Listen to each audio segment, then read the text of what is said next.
Sidney Lumet aurait eu 100 ans cette année et je trouve que c'est une bonne occasion pour revoir un petit peu sa filmographie et surtout pour s'arrêter sur un de ses chefs-d'œuvre, 12 hommes en colère, un film de 1957. Vous le savez certainement, avec Henry Fonda, Lee Jacob et une pléiade d'acteurs de second rôle vraiment de haut niveau. Et donc, je vous propose de bien vous installer. Vous êtes sur On se fait une toile, la chaîne dédiée au cinéma hollywoodien de la grande époque. Et on commence tout de suite après le générique.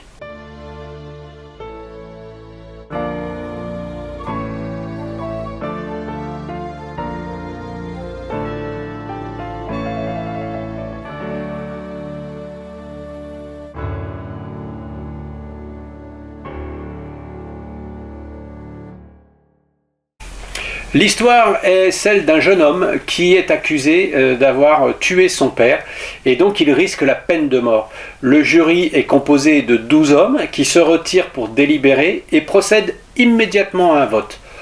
11 votes coupables, or la décision doit être prise à l'unanimité. Et donc le jury qui a voté non coupable est sommé de se justifier.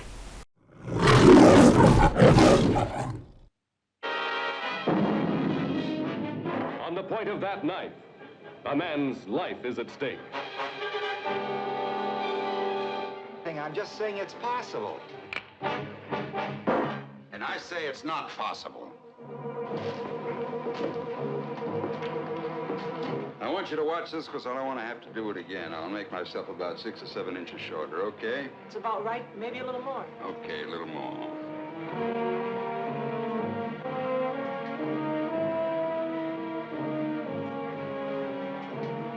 Look out.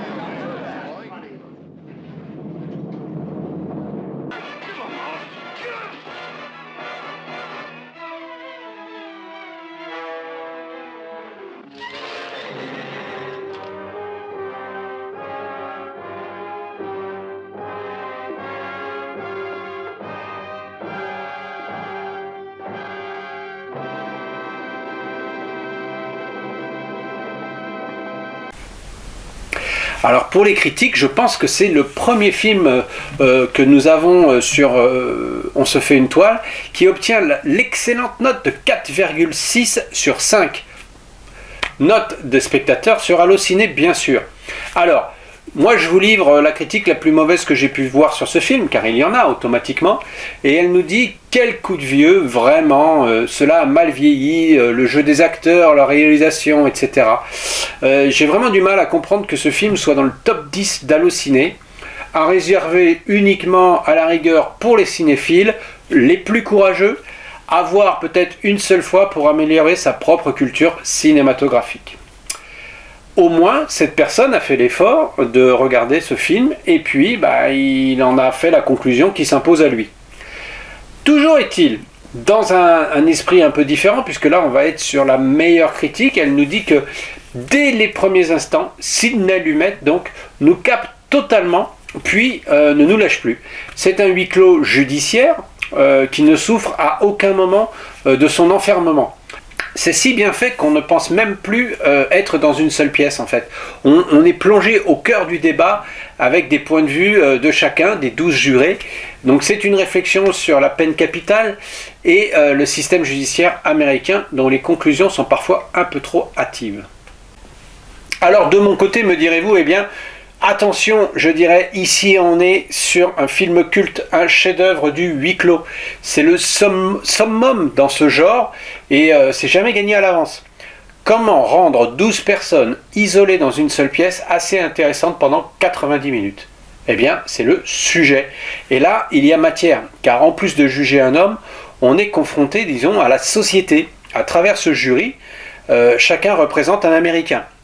Chacun représente un individu, bien sûr, avec ses croyances, avec ses espoirs, ses déceptions, ses douleurs, ses souffrances, ses préjugés, pour certains. Tout cela éclate au grand jour, tout ça est mis sur table et les cartes sont redistribuées. Donc c'est un tour de force, automatiquement. La distribution est excellente, bien sûr, on a Henry Fonda, toujours phlegmatique, mais il n'en fait pas tant que ça dans son rôle, en fait. Il laisse la place aux autres acteurs. Et le jeu de chacun se laisse monter une certaine tension qui est assez palpable. La chaleur y contribue, bien sûr, on les voit transpirer, on les voit tourner en rond, mais il n'y a pas que ça en fait.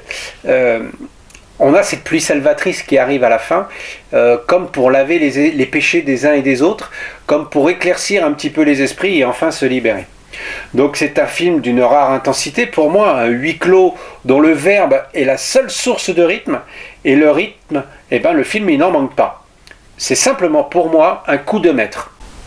Alors c'est peut-être la rubrique que vous attendez tous, c'est celle des petits plus. Sidney Lumet a demandé aux acteurs de rester dans la même pièce pendant plusieurs heures et de faire leurs répliques encore et encore sans les filmer.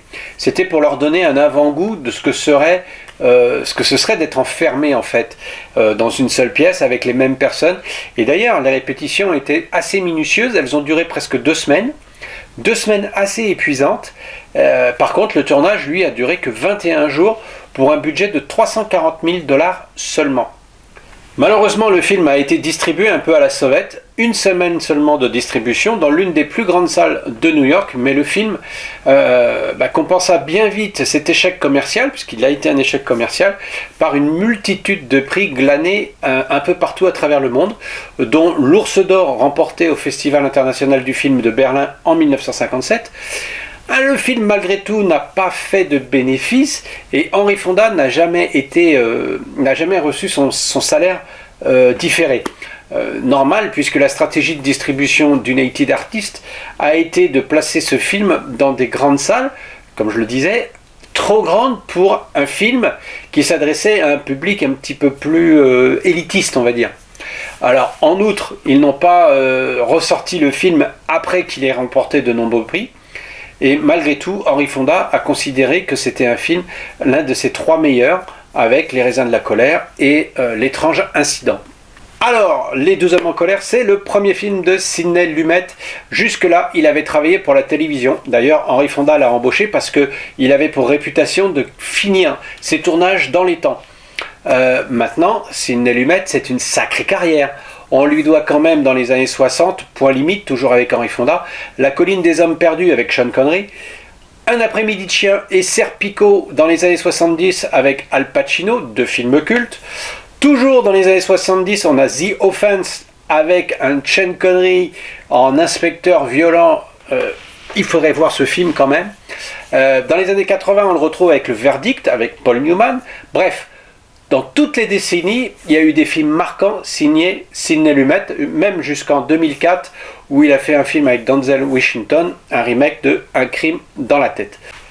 Alors, pour en revenir à notre film du jour, ces 12 hommes en colère, on peut dire que la parité n'est pas vraiment respectée, en fait, puisque on n'y voit aucune actrice. Mais surtout, la superviseuse du film, Faith Humbey, est la seule femme à être créditée dans la distribution du film.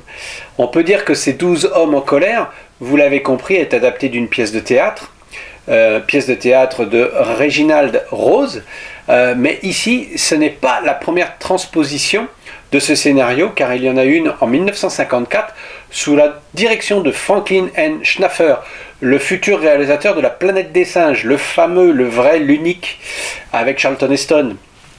Et il avait aussi réalisé cet homme-là, Patton, que je n'ai pas vu d'ailleurs. Alors, une version pour la télévision, mais il y en a eu plein d'autres à côté, enfin plus tard en tout cas. Il y a même eu William Friedkin qui réalisa sa propre version pour le petit écran en 1977.